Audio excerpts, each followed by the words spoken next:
not.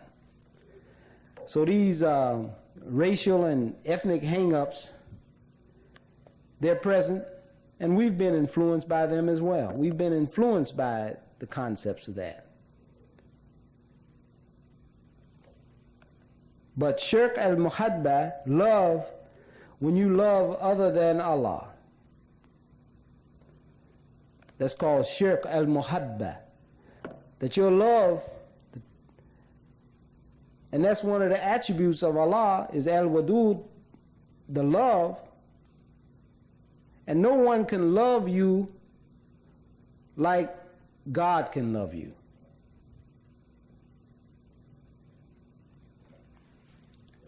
So we just covered various forms of shirk. These were forms of the major shirk. Now we're going to deal with some minor shirk, which was called ashirk al-asghar, minor shirk. Now, these acts of minor shirk is called ashirk al-asghar al-riya. Riya means to show off. You want to be a show-off. Your main thing is just to show off. Something in you just want to be a show-off. That's shirk. That's a minor form of shirk. And we don't want to be guilty of that. And it says, any act of worship or religious deeds done in order to gain praise, fame, or for worldly purposes falls under this minor form. You do some act just for your own personal aggrandizement. You don't have the broader vision of the community. You see, you just do things just for your own personal aggrandizement. That's called shirk, al-riya. You want to be a show-off. Just a show-off. So we don't want to be a show-off. And we live in a society that's communicated. You know, the prophets, most of us really can't define the prophets, identify them. But the prophets weren't sent just to fight the wicked, to slay the wicked. The prophets were sent to show us what's the proper individual government that you should aspire and grow into. The prophets were sent to show you how to live your life as an individual.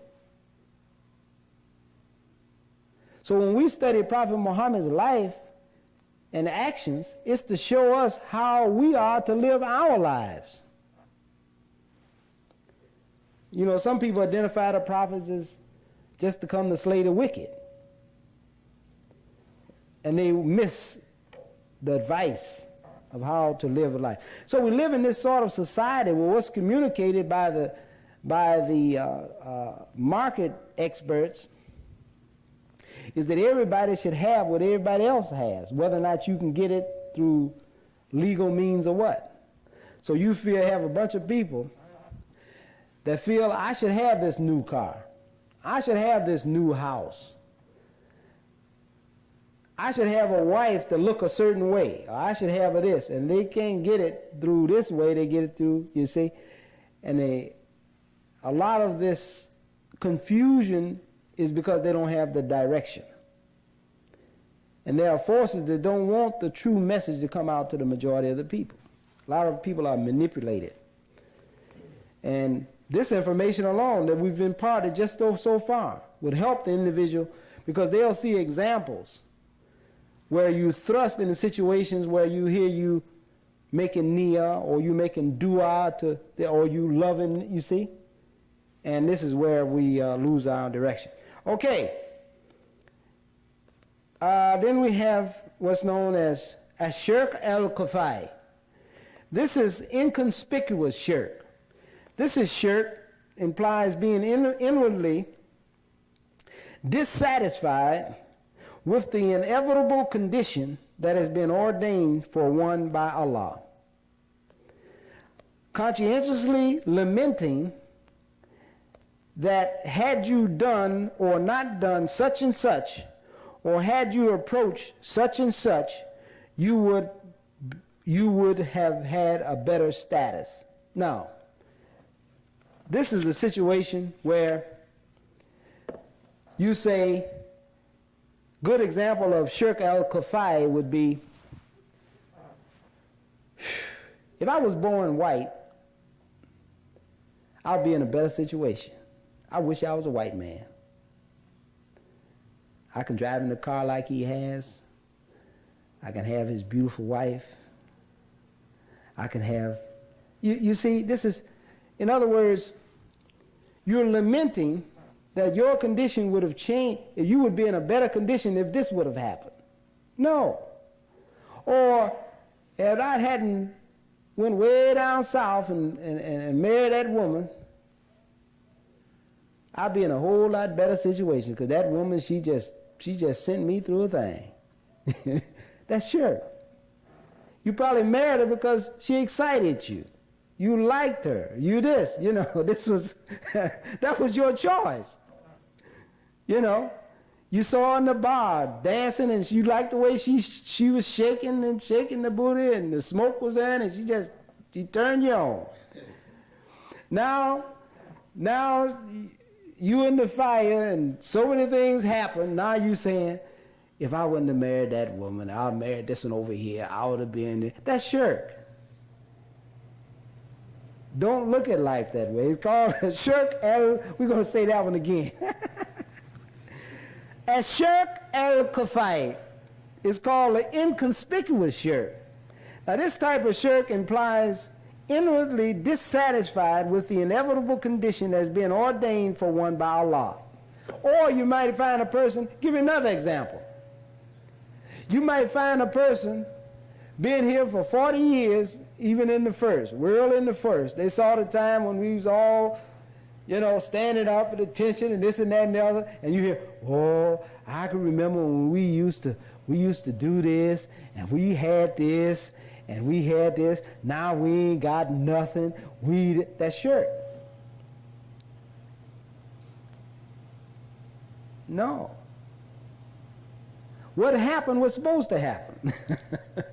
It was Allah's will that it happened that way. And we have to come into the consciousness, it was Allah's will.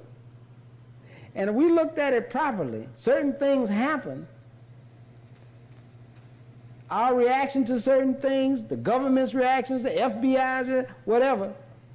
But we can conclude, we can't cry over it. What can we learn from yesterday? Can we bring the best forward from yesterday? You see? But to lament that if such and such a thing would have happened, I would have been in a better situation. No. Allah knows what you went through. And maybe what you went through better qualifies you to step forward into something new. To step forward into something far more, you know, sometimes what you didn't experience or what you experienced could either help you or harm you. It depends. But don't lament on it. If it had been another way, I would be in a better situation. Don't do that. That's shirk al-kafai. I would be in a better status if this wouldn't have happened. If I wouldn't have got sick. You can get a physical disease tomorrow. You go to the doctor examine you and say, Mr. Rashidin, you have 6 months to live. This is your prognosis. You're 54 right now, and our tests indicate that you have this. What we have to understand that it is Allah. When we get serious about the power of Allah, the fear of Allah, we see that Allah is in control. It affects our behavior. It affects our behavior. Okay, shirk, and this is a hadith said by the Prophet. Shirk in the Muslim nation is more inconspicuous than the creeping of a black ant on a black rock in the pitch darkness of night. And this inconspicuous shirk is expiated by saying twice the following sentences within a day and a night. O Allah, I take refuge from that I should ascribe anything as a partner in your worship. And I am conscious of that. And I beg your pardon for what sin which I am not aware of. So we just want to cover some aspects of shirk. I guess we can conclude with this information. I won't get totally into it, but it's very helpful. Because with this information, because you're going to see people take various positions. And with these points are very weighty, they're very weighty. We don't make dua to other than Allah. We don't state our intentions of supplication, niyah to other than Allah. We don't show our love and our affections to other than Allah to the degree of worship and making supplications. Now, we love our relatives, our wives, our children. We love them. The love that we show for self and this and that and the other. But what we have to understand that it is Allah who has blessed us with our relatives, ourselves. And when we lose a close one, a relative or whatever, this was a gift from Allah. But we don't, let me give you an example of how this works. Here's my wife. I love her so dearly. And our relation gets strained and we're no longer husband and wife. So I feel that life is no longer worth me going on, or she feels life is so she jumps out a window or shoot her brains out. We hear these things every day. People lose their loved ones, or people lose whatever, and they say, my life is not worthy to go on. But we have to look at it, that the love for what Allah has given us as a blessing is no justification for killing ourselves. Person go to the bottle, lady go to drugs because an old man left her with a house full of children. There's no justification for her to destroy her life. It's a hadith say if you destroy your life, the way you destroy your life, you're going to be brought back into the judgment, and that act that you used to destroy your life would happen over and over and over and over and over again. If you put a noose around your neck and kicked the table from under it and hung yourself, you'll be raised in the judgment, walking up on the chair, hanging yourself over and over and over and over again. That's the gist of that hadith. That's all we're going to say on that one. Some of these hadith, I've read a lot of them, but some of them I don't just discuss in general. But I just remember that one. Alhamdulillah. Okay, that means all praise is due to Allah. Okay, we're going to close out with al-kufr, or disbelief, and its various manifestations. Kufr is basically disbelief in any of the articles of faith in Islam.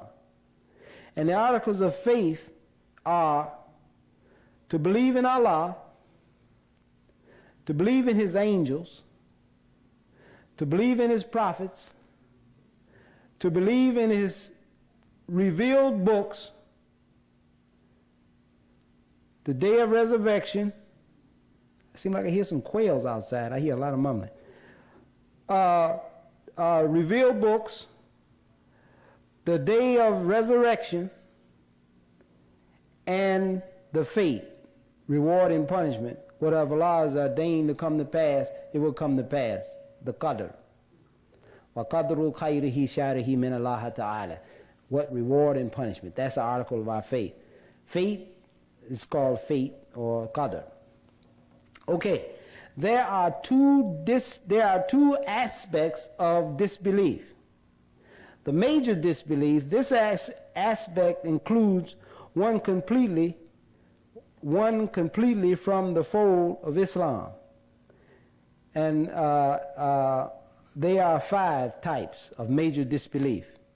And one of them, one manifestation of major disbelief is al-kufr al-takdhib. Al-kufr al-takdhib. And this implies disbelieving the divine truth or denial of any of the articles of faith. So what we have enumerated, if you run across a person that disbelieves any of the articles of faith, that's a major form of disbelief. They don't accept the angels, for example, or they don't believe in Allah, or they don't believe in the prophets. You know, some people, they say, well, I'll accept this, I'll accept that, but I don't believe in the prophets. You know, I don't believe in the day of resurrection. I don't believe that Allah is going to bring us back. You know, in our first experience, we were taught there was no akhirah. There was no hereafter. I hear a lot of my brothers preaching, but they get real mum on that point. We were taught that this is all you get. Ain't nothing coming after you leave here. That's what was preached. But we were innocent. Allah is merciful.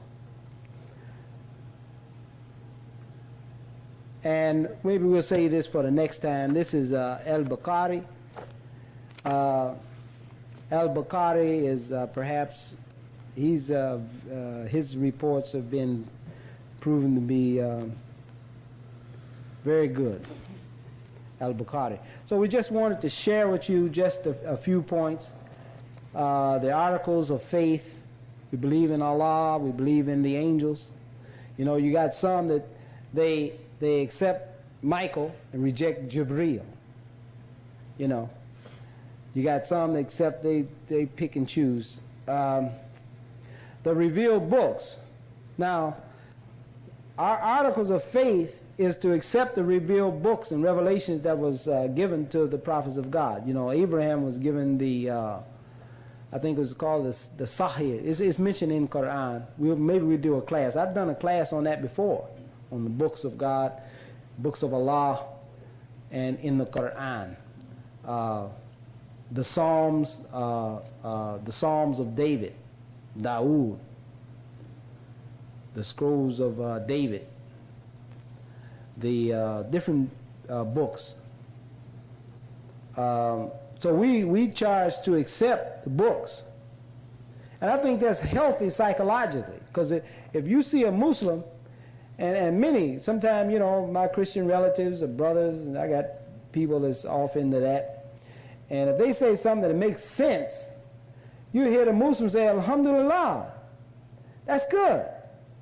That's healthy. I mean, you know, that is healthy to acknowledge. If something makes sense, see, we as Muslims are taught, if it's something truthful, truth defends itself. Truth is truth. That's healthy psychologically. See, I don't have to be a Christian to appreciate the contribution of Christians. And I think Christians are making many contributions. And many things that I take issue with them, but I corroborate what I say. When I say something, we corroborate it with evidence. You know, it's not a personal thing in that sense, but if it makes sense, it's no problem. It makes sense. Bear witness to the truth. So we say in conclusion, dear Muslims, we appreciate your presence here and listening to just these few words.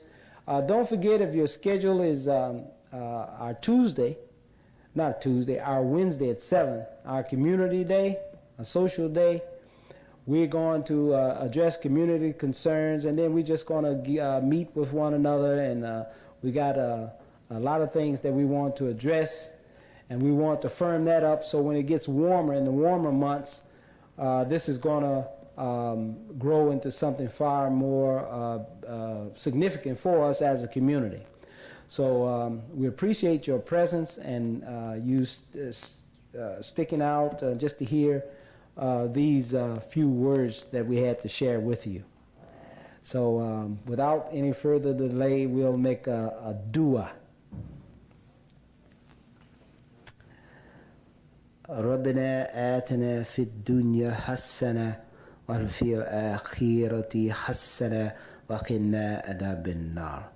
O Allah, grant us good in this life and good in the hereafter, and spare us the torment of the fire. Ameen. Ameen. Thank you very much. You know what I forgot to do? I forgot to, I got so involved in trying to get these points out. I wanted to open up, and we can still do that, of course. If what we say has stimulated any questions, you know, like questions that maybe you want a little bit more delineation, I'll be glad to maybe entertain some of your inquiries or questions. I could just only share with you what's being shared with me. Alhamdulillah. Are there any questions, anything? Yeah, I wanted you to, can you present the, what you call it, inconspicuous shirk? Inconspicuous shirk again? Yeah, and you gave an example. Yes, sir. I believe you were speaking about, well, anyway, can you... Okay, this implies being inwardly dissatisfied with the inevitable condition that has been ordained for one by Allah. Let me give you a point. Say, for example, if you were born with an obvious physical property about you, for example. Say you were born and you got your pancreas didn't work and you've got, say, sugar or high blood or whatever. This is an inevitable condition. This is what's being given to you. And because of that, you get bitter at the world. You begin to look at what Allah has ordained, and you begin to say, if you were born other, you know, then this would have been better for you, rather than accept the fact that certain things are ordained by Allah. You see, if I look at you and see the parents, your mother and father, they came together and the chromosomes and whatever came to make you. Same thing about me. These are inevitable conditions of Allah. We have to respect what God has willed to come into being. Not look at it and wish it was other than that. But what about the situations that you can change? That's not saying that you don't have Allah gives you knowledge and faculties to change your condition. It's not applicable to that situation. You still haven't grasped what's meant here. What Allah has ordained is what Allah has ordained. That doesn't say, it's not feudalism, meaning that Allah has given man a choice to make decisions. You've been ordained with whatever you've been ordained with or given by Allah. You have a choice either to accept or reject. Always the choice is there. Where you take a man's choice away, you take his humanity away. That's not saying that. It's saying that inconspicuous shirk is you're dissatisfied with the inevitable condition that has been ordained by Allah. Allah made you a male, so you don't want to be a male. I think I'll be a good woman then. You see? No.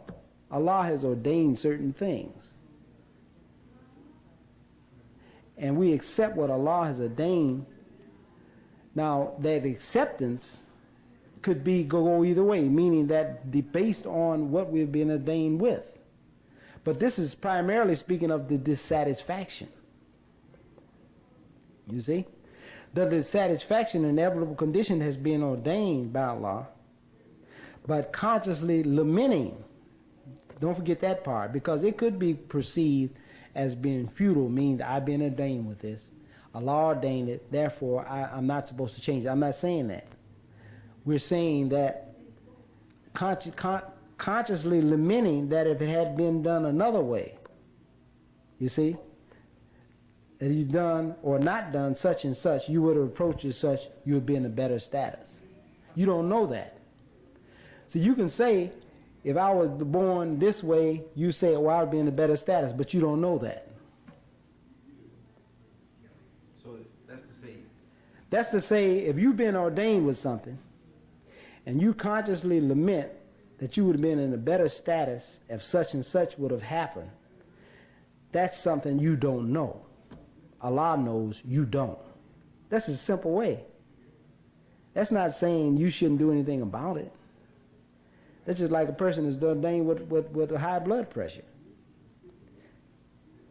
Is that saying that Allah say I should be satisfied with, I shouldn't be dissatisfied with my brother? No, it's saying that you should use your faculties, take your medication, and approach it like that. More so lamenting that I've been, you know, getting, no. Use the example of marriage with one wife that didn't work out. And a No, second wife. okay, well, sometimes you don't know, so most of us, we get married in the younger, when we're younger. We don't go with the knowledge that we have up in years, meaning that we're young, hormones are jumping, and we make a choice. But once we get off in it, sometimes other things happen that just don't work. Maybe she wants the party life. You don't. Maybe she likes the gamble life. A lot of women gamble. She's very attractive. You like her. You love her. But she likes to go to the casino 2 days a week. But you're a Muslim. Gambling is forbidden for you. How do you resolve it?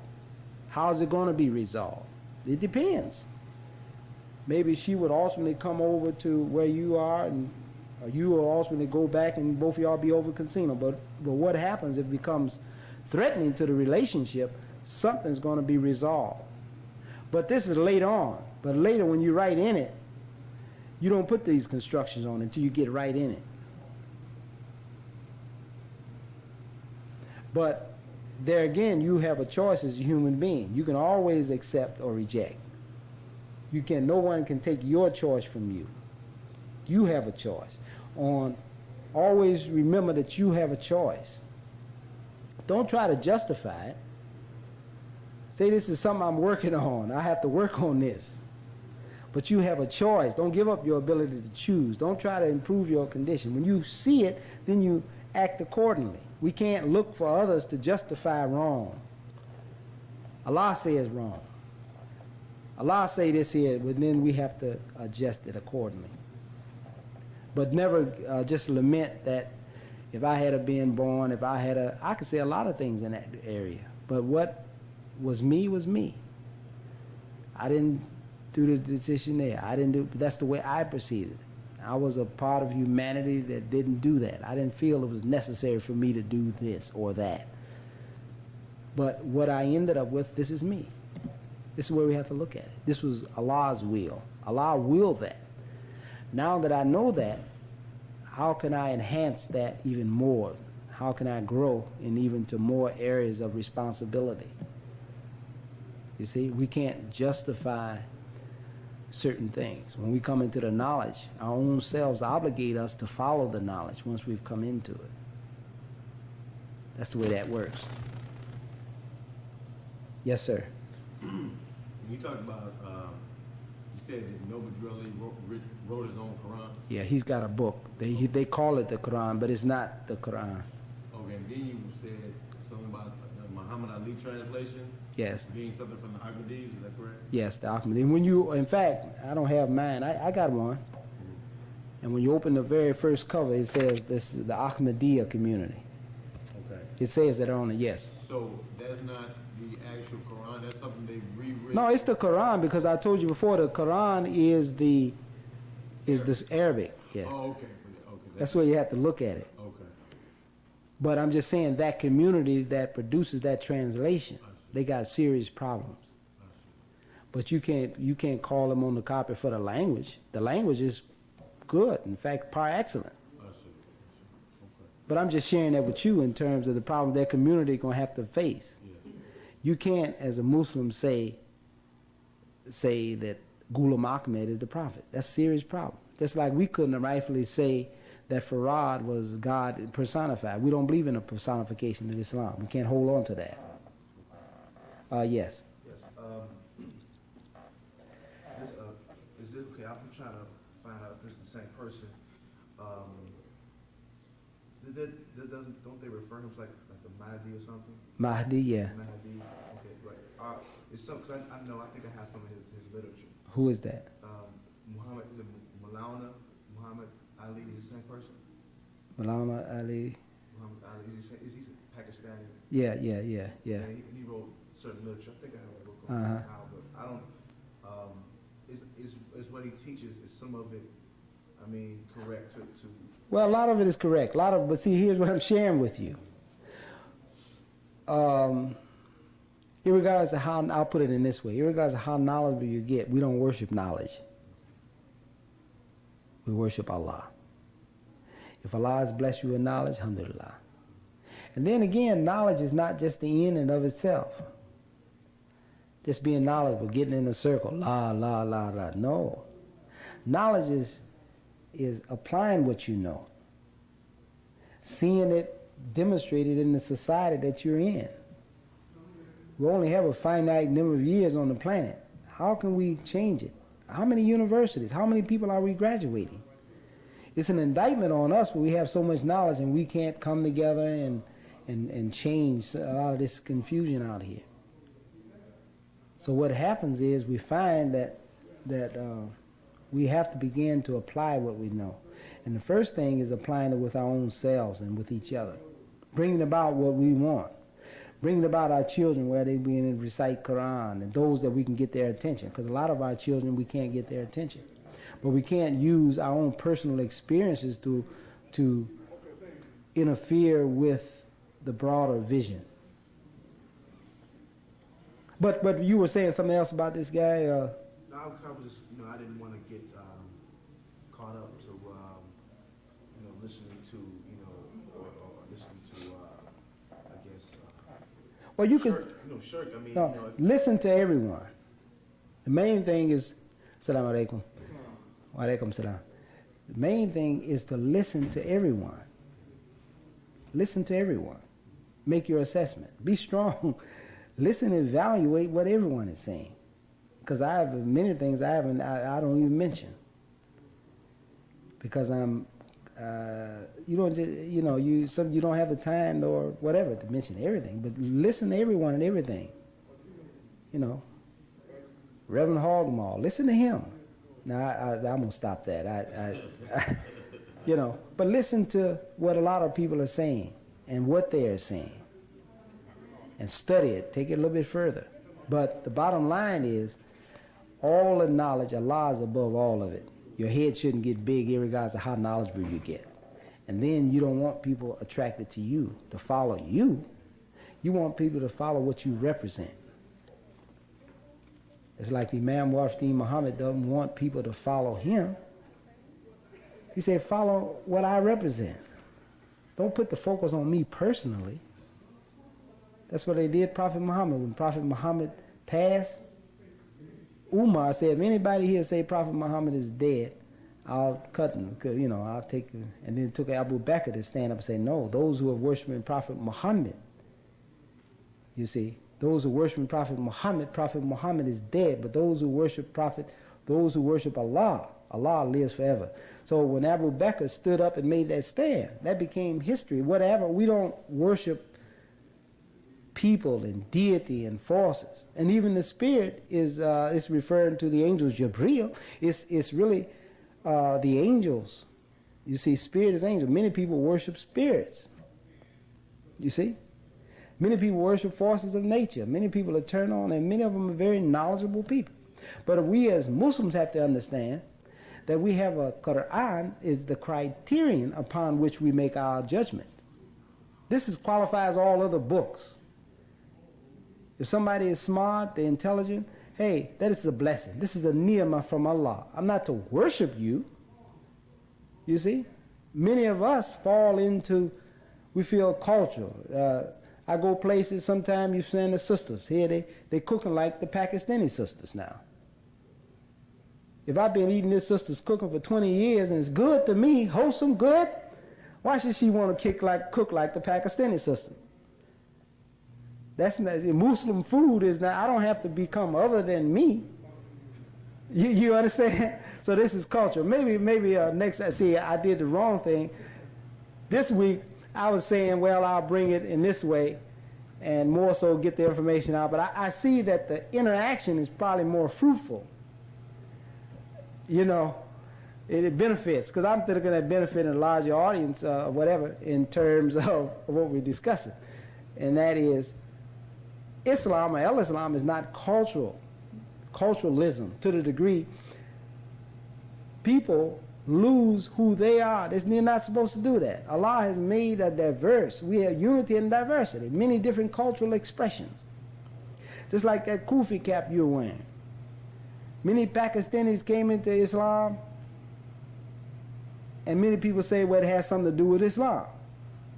But many different cultural gestures. Some people say, well, it's the reaction to the Jewish yarmulke.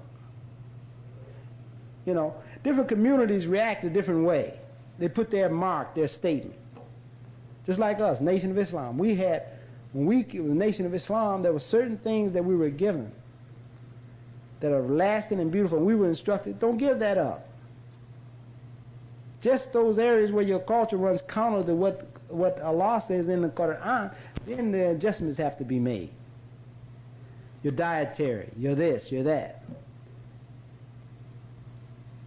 But to put on a costume and rock, costume just to look different, isolation is more destructive than anything else. Isolate yourself from your family. Isolate yourself from the people that want to hear. You do more dawah by just using good common sense and good judgment.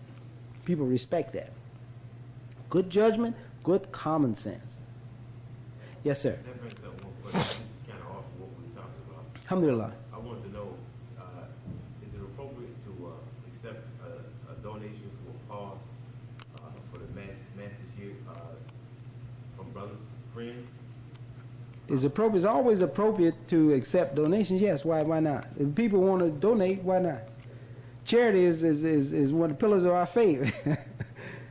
Now, if this person is a drug dealer or something, you know, not okay, or whatever. Brothers, other Muslims. Well, why shouldn't it be? This is a sense of using it. Because, you No, but it's a sense of using from you. Because you know why I say that? Because the first governor of Yemen was sent off, and the Prophet asked him, if you didn't have a Quran, how would you judge? Well, I use your sunnah. If you didn't have that, how would you judge?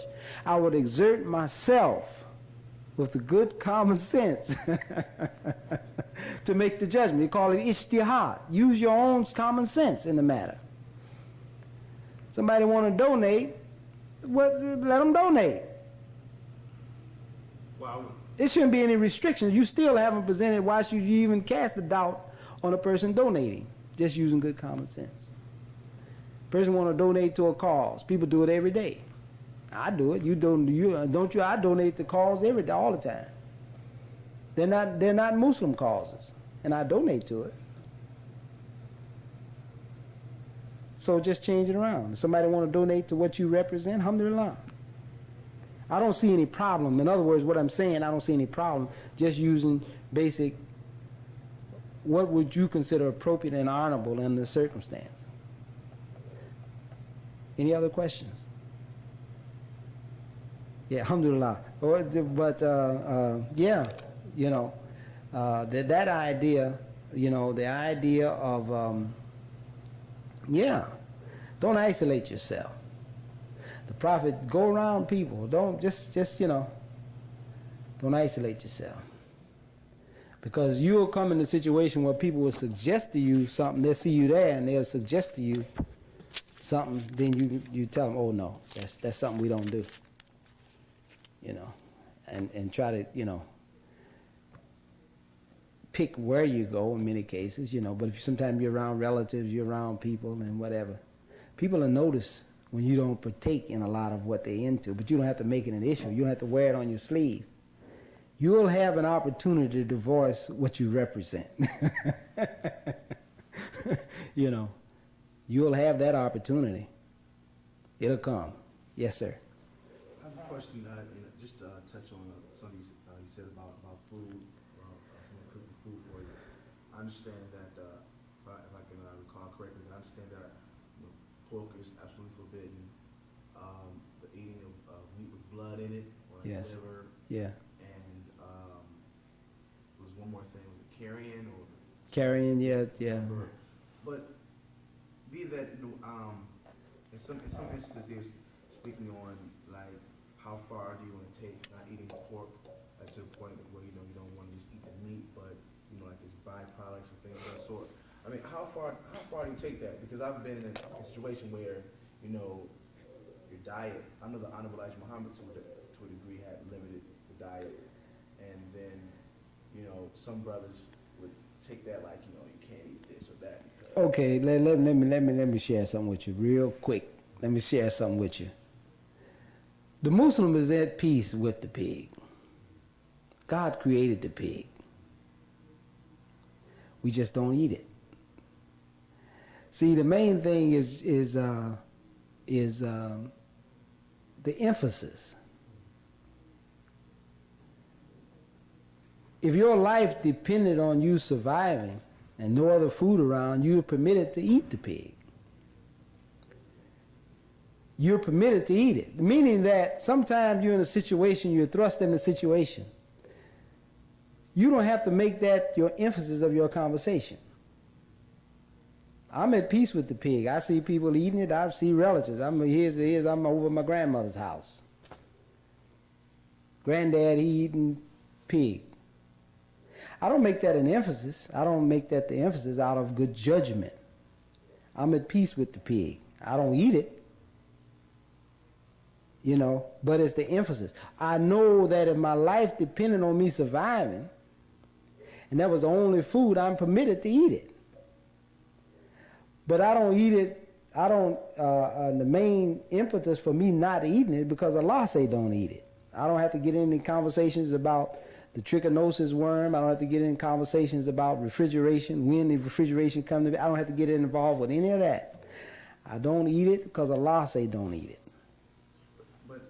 Now, if we want to carry it further, there's publications written on the triglycerides and the scientific standpoint. But if we're in the audience of that, and we want to carry it into those extremes, alhamdulillah, there's no problem.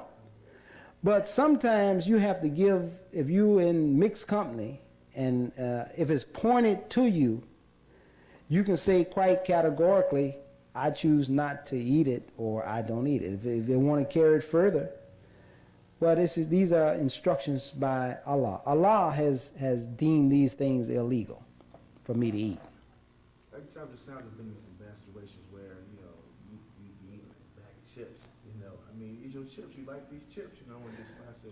Well, I see what you're saying. And like of the chips, you haven't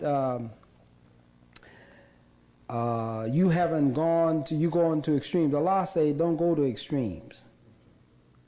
Now, if your brother going to extremes, I know here's a brother, he go on Hajj and in the airport in Jeddah, it's a modern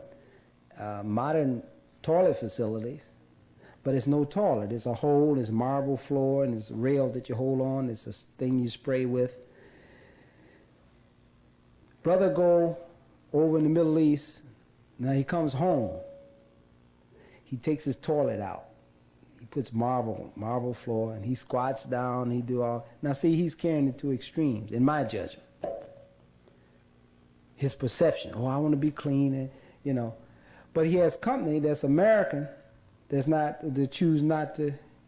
Okay, so his vision. See, there are certain things that happen. I'm not categorically denying them, but it's a statement in the Quran called, muhkamat and muktashabih. There are certain things that are muhkamat, basic and fundamental, and then there are things that are muktashabih. There's things that are allegorical, figurative. Now, if you put on these allegorical things, you put a literal construction on it, take it literally and take it to all kind of extremes, well then they're just based on the way you set up, the way your heart is, the way you view it. Nobody gonna stop you, but that's the way we have untold freedoms in America, and that's what we see a lot of brothers and sisters going off into. Yes? Real quick, you can take voodoo to the extremes, or can you? Well, I wouldn't go to put, to extremes. I would say, if you're taking voodoo so much so until you miss the prayer, Everybody else done prayed. You've taken to extremes. I would interpret it that way. but real quick, you know. yeah. But I always thought you had to wash the hands a certain way. Well, some people, yeah. Well, see, some places go, and sometimes the places determine a lot of that too. Sometimes you go to a place you want to hurry up and get out of it. You may feel you pick up more uncleanliness by the environment, more so than the whole process. Look like a dungeon. Some of these places look like dungeons. So we should make the voodoo part where we take voodoo very accommodating, bright colors and a nice place to sit down with, maybe nice thought has to go into where you have the voodoo. A lot of times we go to places and it's like a dungeon and people look and it's so, it just turns people off. But we have to use good judgment in that. I did a khutbah one time and I say we should have in the office a nice beautiful scarf for a sister that want to visit. She don't have to be Muslim or whatever, she's from some other community just observing. Give her this beautiful scarf to put on her head. To this day, I don't know whether a scarf is in the office yet. I haven't seen it used, and I thought I was at the place the other day. In fact, I'm going to do that. We're going to carry through that. I'm going to put that as an agenda item on the thing, get some scarves just for the office. But we have to use a little, we have to use the knowledge that God gave us. Good common sense to make it accommodate, even the way we treat people, new people. I've seen situations where we treat new people so atrocious until a person probably should have just cussed you out. But because they don't know, they react a different way and keep stepping. But main thing is people do things the way they perceive it. Just like some people take off their socks and they go in more of a thorough, you know. But if you had a bath and your feet are clean, it's not necessary for you to take off your socks. You see? But brother's feet is maybe feet so dirty, he take off his socks. Maybe a thorough wudu is not enough. Maybe a scrub brush and some Lysol and some everything else. So I don't want to get into quantifying this. It's what you call a ritual washing. You should be clean. It's a ritual washing. Yes. I'm not trying to keep it there all night, but That's all right. Go ahead. I kind of want to address what he said, and then Okay. When you talk about like a bag of chips, are you talking about like people who tell you that pork is in like a certain brand of chips or something like that? Yeah, they think it's byproducts. You know, they say. No, well, let's say it like this. Most chips are cooked in vegetable oil. And most people, if they use vegetable oil, they say vegetable oil, not pork. Okay? Vegetable oil, generally people who have vegetable oil or soybean oil or what, they'll say what kind of oil it was cooked in. So chips are okay. But we know that. I haven't seen, well, there's some people on those lists, and some people go in toothpastes, and I personally wouldn't publicly go into anything without my list or whatever, but you could be selective. You should be selective, okay?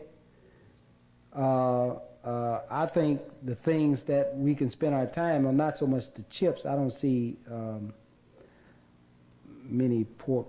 I don't see pork on the chips that I've seen. I would say they would be all right for consumption. But the deal is like a good example, the kind of examples we focus, and I'm like that. I try to not pick the gray areas. I'll say that for the scientists. I got stuff I could deal with that. But I like to pick the areas to make it clear for a person. Like if you're going to get some medicine, now you get some NyQuil, that's what, how many percent? You get drunk on that.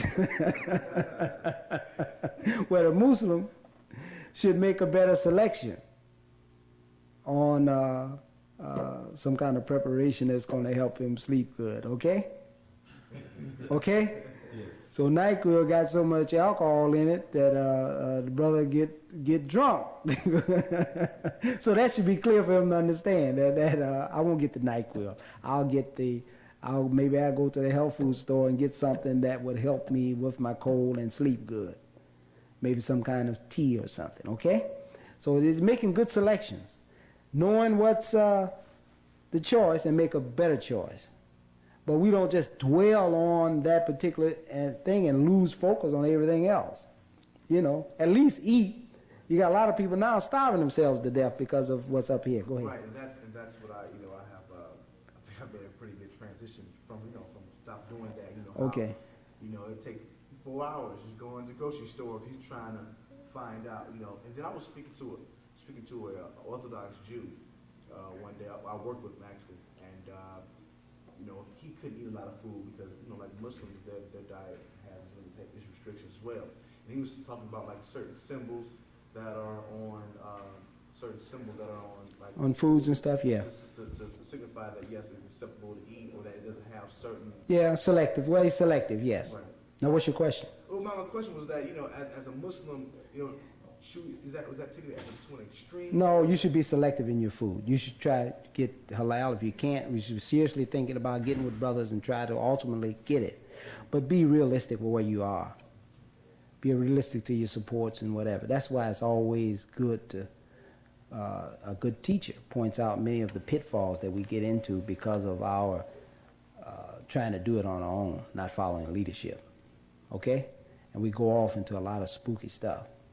That's why we've been blessed with a leader like Imam Warfdeen Muhammad that gives us a more common sense approach to a lot of these issues. That's the thing. Listen to the Imam Warfdeen Muhammad. He deals with a lot of this. A lot of people go to extremes. I know people that don't eat pork, don't eat this, that, and the other, but they're pigs. Otherwise, you see? So you have to concentrate on other things, other things as well with regard to dealing with people, dealing with situations. Okay? Yeah. Alhamdulillah. Let us make another dua because we should have done that, but alhamdulillah, we got our camera going and a lot of that could be used, alhamdulillah, because, we get the information that just us interacting is good. ربنا آتنا في الدنيا حسنة وفي الآخرة حسنة وقنا عذاب النار آمين. Environmental alert. Local schools have been closed and outdoor activities should be limited. Pollution-related respiratory illnesses are on the rise, especially among children and the elderly. Please be sure that your children stay inside. Every year, tens of thousands of people die prematurely due to air pollution. Poor air quality costs us millions of dollars in medical expenses, and the productivity of Latin American cities and businesses is diminished. Vehicle emissions represent the most important source of air pollution in Latin American cities. The reduction of air pollution is not an impossible challenge. We need to promote the use of cleaner fuels in vehicles and improve public transportation. The Clean Air Initiative for Latin American Cities, building partnerships for a cleaner and healthier Latin America.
nation.